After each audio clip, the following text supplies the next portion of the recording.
بسم اللہ الرحمن الرحیم. In the name of Allah, the Beneficent.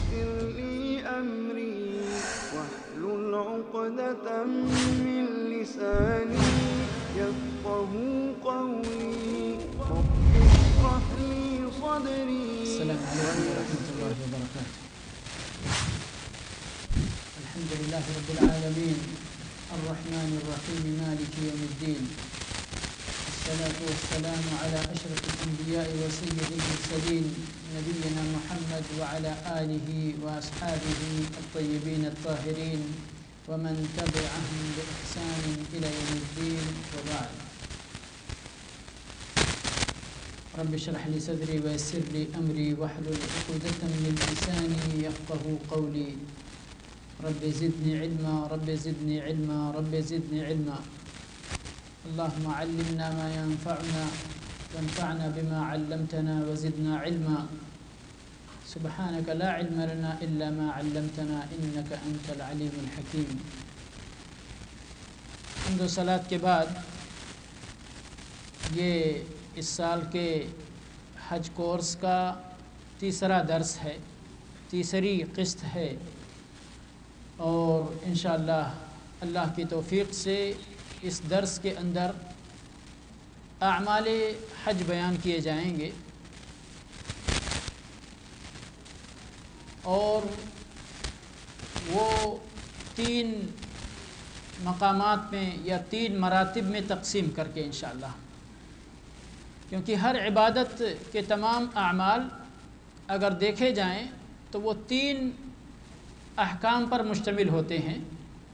کچھ اعمال اس عبادت کی رکن کی حیثیت سے ہوتے ہیں، اور کچھ اعمال اس میں واجبات کی حیثیت سے، اور اس کے بعد سنن اور مستحبات کا نمبر آتا ہے.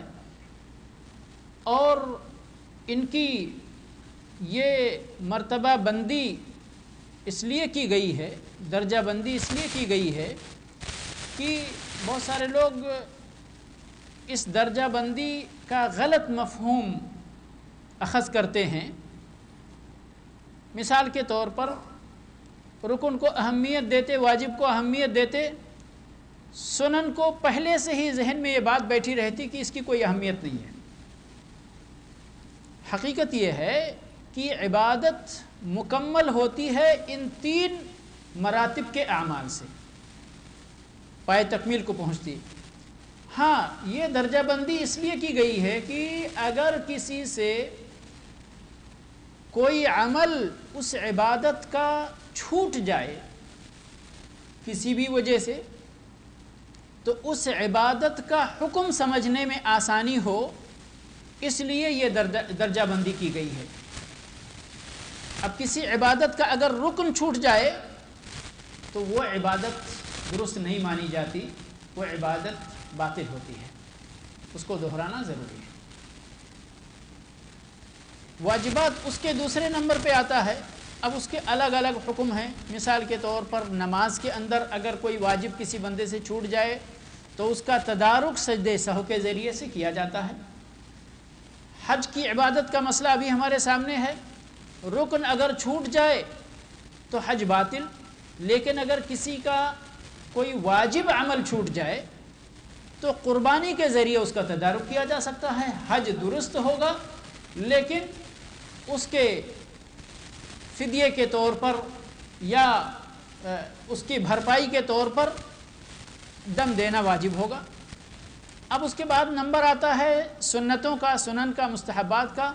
اب کسی سے اگر چھوٹ جائے تو اس کی عبادت پر نہ کوئی فرق پڑے گا، اثر پڑے گا، اور نہ ہی اس کے لیے کوئی اضافی عمل کرنا پڑے گا تاکہ اس کا تدارک کیا جا سکے.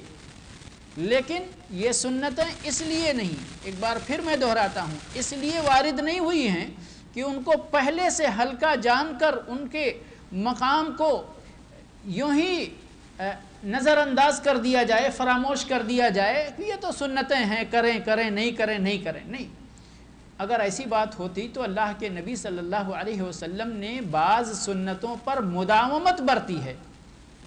مثال کے طور پر نماز کے اندر رفع الیدین کا مسئلہ ہے. رفع الیدین اللہ کے نبی سنت ہے، یہ واجب نہیں ہے.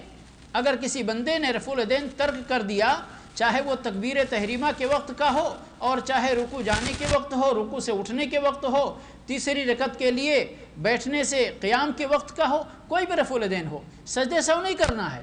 لیکن اللہ کے نبی صلی اللہ علیہ وسلم برابر اس عمل کو اپنی زندگی کے آخری مرحلے تک کرتے رہیں، تو اس کو تو ہلکا نہیں سمجھنا چاہیے.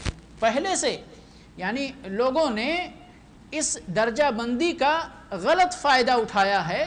جو اس کی حکمت تھی اصل، اس حکمت کو نہیں سمجھا اور اس درجہ بندی کو یعنی اس کو یعنی کہتے ہیں اس کی تخفیف کرنے کے لیے اس کو سمجھ لیا. نہیں، پہلے سے یہ تو سنت ہے، چلے گا، کوئی بات نہیں. اختلافی مسائل میں جہاں پر مسئلہ آتا ہے، ہم کہتے ہیں کہ بھئی یہاں پر آپ کو یہ فائدہ ہے کہ آپ دلیل کی بنیاد پر اگر کوئی سنت عمل میں لا رہے ہیں یا کسی سنت کو چھوڑ رہے ہیں تو آپ کو حق ہے. لیکن بغیر کسی دلیل کے، دلیل اس کے کرنے کے سلسلے میں ہے اور آپ کہتے ہیں کہ چونکہ سنت ہے اس لیے کوئی فرق نہیں پڑتا ہے، میں پہلے سے ہی تیار ہوں، میرا ذہن اسی طرح ہے کہ میں نہیں کروں گا. نہیں، سنتیں اس لیے نہیں آئی ہیں کہ آپ اس کو ہلکا سمجھ کر یوں ہی چھوڑتے جائیں. تو بہرحال ہمارے اس مسئلے میں عبادت حج کے سلسلے میں جو اعمال ہیں وہ بھی ہم انشاءاللہ ان 3 مراتب کے اندر تقسیم کر کے بیان کرنے جا رہے ہیں باذن اللہ. جس میں پہلا مسئلہ جو رکن کا ہے وہ، اور دوسرا جو نقطہ ہے واجبات کا. رکن میں بتا چکا ہوں کہ اگر کسی سے کوئی رکن چھوٹ جائے تو اس کا حج باطل ہوگا. کسی کا کوئی واجب عمل چھوٹ جائے تو قربانی کے ذریعے اس کا تدارک کیا جا سکتا ہے، حج درست ہوگا. اور سنت، اب سنتیں بہت ساری ہیں، کبھی کبھی بندہ ان سنتوں پہ بھرپور عمل کرنے کا ارادہ رکھتا ہے، عزم رکھتا ہے، لیکن ایسے مواقف آ جاتے ہیں کہ وہاں پر اس سنت کو ترک کرنے پر مجبور ہو جاتا ہے بندہ. تو یہاں پر کہیں گے کہ بھائی اس کے لیے انشاءاللہ اس کے حج پر کسی طرح کا کوئی فرق نہیں پڑنے والا ہے، اس کو کسی طرح کی کوئی قربانی نہیں دینی ہے. تو سب سے پہلا نقطہ ارکان حج. ارکان حج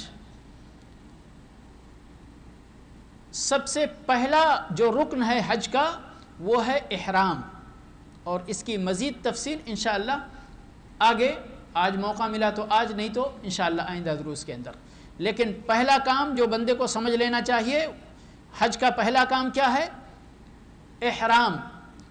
بعض لوگ اس کو تعبیر کرتے ہیں حج کی نیت کرنا، وہ تعبیر درست نہیں ہے، وہ تعبیر درست نہیں ہے. احرام کا مطلب ہوتا ہے اللہم لبیک حجن، یا جس نوعیت کا بھی وہ حج کرنے جا رہا ہے حاجی، تلبیہ پکارنے کو، تلبیہ پکارنے کی شروعات جب بندہ اس عبادت کا نام لے کر کرتا ہے تو یہی ہے احرام. اور اس کو مثال دے کر کے میں سمجھا چکا ہوں کہ یہ احرام حج کی عبادت کا پہلا کام ہے. جس طرح آپ نماز پڑھتے ہیں تو تکبیر تحریمہ آپ کی نماز کا پہلا کام ہوتا ہے.